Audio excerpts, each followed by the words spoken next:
Depuis une dizaine d'années, de nombreux États ont décidé de légaliser le cannabis récréatif à travers le monde.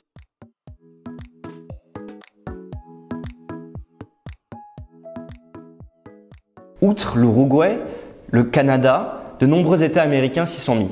15 exactement, depuis la dernière élection présidentielle. On entend souvent dans le débat public que la légalisation du cannabis risquerait de faire augmenter la consommation. Dans les États qui ont légalisé le cannabis récréatif, la consommation n'a pas augmenté de manière significative, elle a surtout diminué chez les jeunes.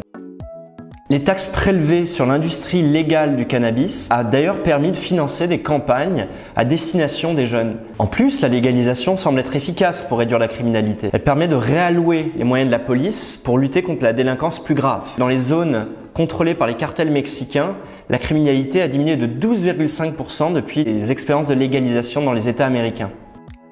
Comment les États ont-ils légalisé le cannabis récréatif à travers le monde ? En Uruguay, au Québec, au Canada, les gouvernements ont choisi de conférer un monopole à l'État sur la distribution du cannabis. Conséquence, les prix fixés par l'État étaient trop élevés par rapport au marché noir. Ça signifie concrètement que les consommateurs ont continué, pour une grande partie, à recourir à leurs dealers de manière informelle. De l'aveu même de la Société québécoise du cannabis, les 3/4 des Québécois continuent à se fournir sur le marché noir.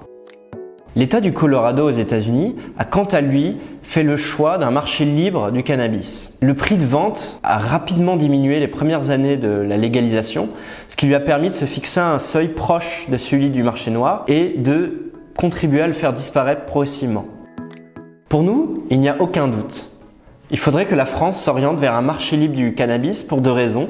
Tout d'abord pour lutter contre le marché noir, d'autre part pour protéger les consommateurs.